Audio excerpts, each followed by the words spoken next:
Question के माध्यम से इसे समझते हैं। जो मैंने अभी फॉर्मेट लिखाया था पेपर से कैसे हमें पूर्ति करनी है। तो सबसे पहले क्वेश्चन को देखिए। अब इसमें क्वेश्चन है, you are mister and missus M K Chaudhary. You have invite mister and missus R K Sharma on the marriage of their daughter on Monday, September 15, 2020 at 10 o'clock p.m. Venue अपना क्या है? Rama marriage palace near Sonodi road नोर। Prepare a formal replies expecting the invitation. हमें क्या करना है? Formal. यहाँ देखिए, यहाँ लिखा होगा फॉर्मल या इनफॉर्मल। क्या लिखा होगा यहाँ? तो हमें एग्जाम में देखना है सबसे पहले फॉर्मल है या इनफॉर्मल। उसके बाद में उसके अंदर एक्सपेक्टिंग है या डिक्लेयरिंग, क्योंकि फॉर्मल में दो प्रकार होते हैं। कौन कौन सा?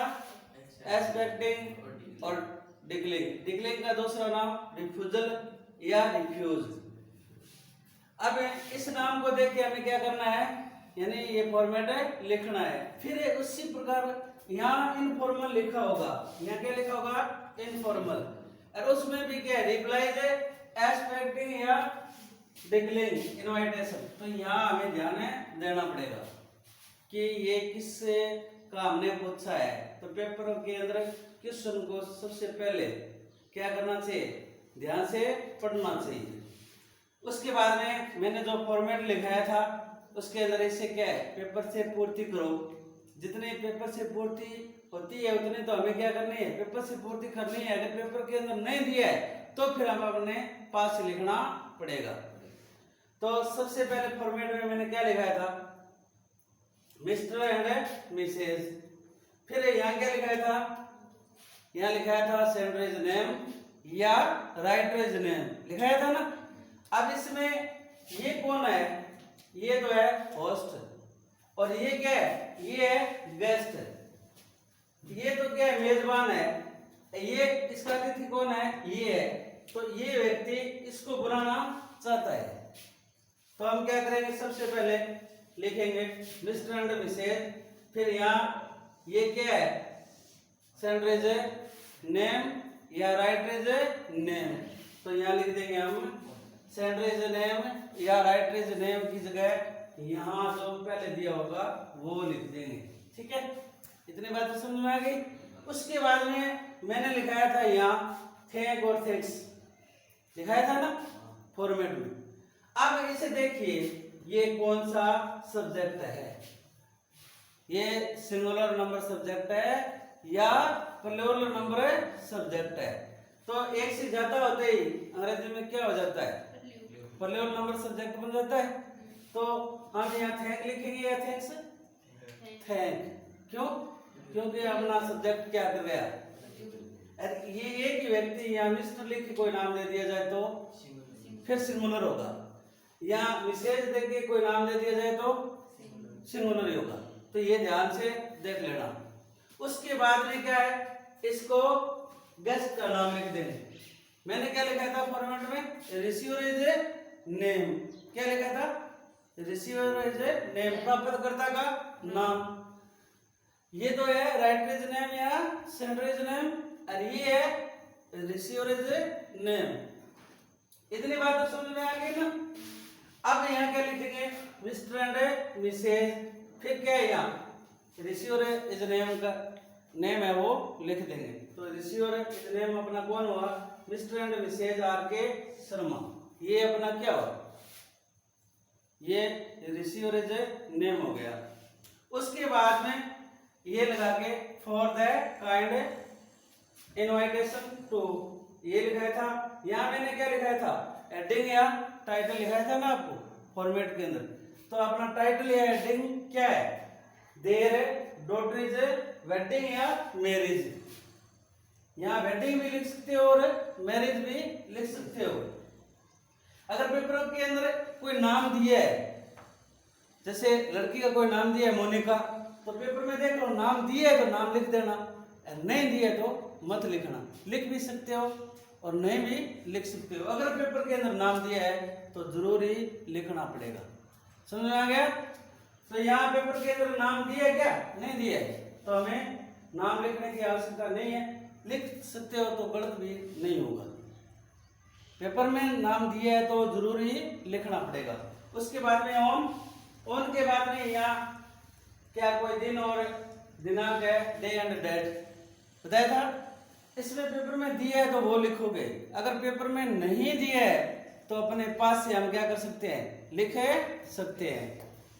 तो अब देख लो इस पेपर में इसने क्या कर रखा है, डेट भी दे रखा है, टाइम भी दे रखा है और वेन्यू स्थल भी दे रखा है, स्थल का नाम भी दे रखा है। तो हमें ये लिखना है।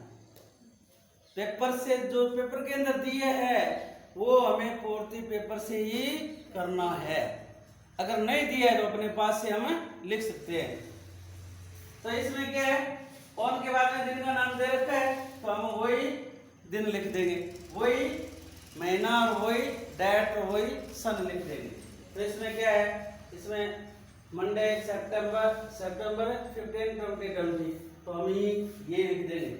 और लगा के दिन का नाम क्या लिख देंगे, मंडे, फिर सितंबर, फिर 15 और उसके बाद में 2020। उसके बाद में ऐड लिख के समय, अगर पेपर के अंदर समय दे रखा है तो वो लिखना है, अगर नहीं दे रखा है तो आप अपने पास से लिख सकते हो। तो पेपर में भी क्या कर रखा है, देखो क्वेश्चन में हमें टाइम भी दे रखा है तो ये टाइम हम क्या कर देंगे, इसके अंदर लिख देंगे। तो पेपर में क्वेश्चन में क्या टाइम दे रखा है ना, 10 o'clock प्राइम मेरिडम, ये दे रखा है तो ये सब लिख देंगे। उसके बाद में मैंने लिखाया था यहाँ वेन्यू। पेपर में आपको ये वेन्यू नहीं लिखना है, इस फॉर्मेट के अंदर वेन्यू नहीं लिखना है, वेन्यू का नाम लिखना है हमें।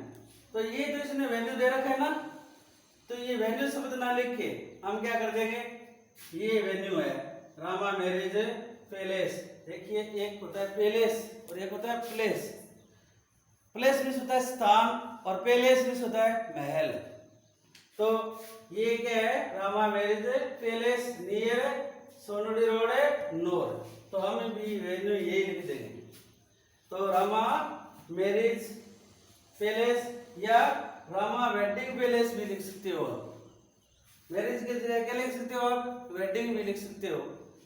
फिर नियर सोनडी रोड नोर। उसके बाद में वो देखो सब्जेक्ट देखो अपना, यहाँ सिंगुलर है ये सब्जेक्ट या प्लूरल नंबर सब्जेक्ट है, प्लूरल नंबर सब्जेक्ट है तो किसका प्रयोग करोगे, देखा। अरे यहाँ सिंगुलर नंबर सब्जेक्ट और पुरुष हो तो क्या आ जाएगा, यहाँ क्या आ जाएगा ही। अरे यहाँ सिंगुलर नंबर सब्जेक्ट है और स्त्रीलिंग है तो क्या करोगे, सी।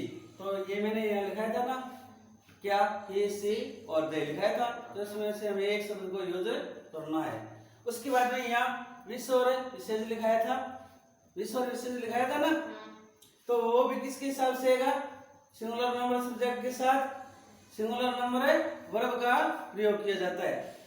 उसके बाद में यहाँ मैंने क्या लिखाया था उसमें, हिज हर देयर, तो हमने क्या है, ये क्या है सिंगुलर है या प्लूरल, तो प्लूरल नंबर है तो क्या है, इसके लिए किसका प्रयोग होता है, प्रोनाउन दे, दे की सेकंड फॉर्म देयर, तो देयर लिख देंगे। फिर hearty congratulation on this glories occasion, या फंक्शन भी आ सकता है, विद्यालय के अंदर फंक्शन होगा। उसके बाद ये फुल स्टॉप लग गया। फिर ये यहीं मैंने क्या लिखा था, ई सी और दे लिखाया था ना, तो उनमें से एक शब्द को काम में ले लेना। तो they feel immense pleasure in expecting the invitation, फिर यहाँ लिखाया था ई सी और दे लिखाया था ना, तो हम क्या करेंगे उसके हिसाब से देख लेंगे, ऊपर देख लेंगे सब्जेक्ट सिंगुलर है या प्लूरल है तो उसके हिसाब से प्रोनाउन आ जाएगा। Will surely come in this occasion, the best wishes are with the, यहाँ मैंने ब्लैंक्स दिया था उसमें, तो ब्लैंक्स देख लेना यहाँ कौन सा है। गुप्ता फैमिली है तो गुप्ता फैमिली लिख देंगे, चौधरी है तो चौधरी फैमिली लिख देंगे, ठीक है। तो ये आपका क्या है, फॉर्मल इनविटेशन है, एक्सपेक्टिंग, फॉर्मल का क्या है, एक्सपेक्टिंग है। रिप्लाईज ये देख लेना किस प्रकार से पेपर में आएगा, तो ये मैंने उदाहरण के माध्यम से आपको क्या कर दिया है, समझा दिया है। मैं आशा करता हूँ ये समझ में आ गया होगा। तो इस प्रकार का एक फॉर्मेट कल गृह कार्य के लिए क्या करोगे आप घर से लिख रहे लो। थैंक्स।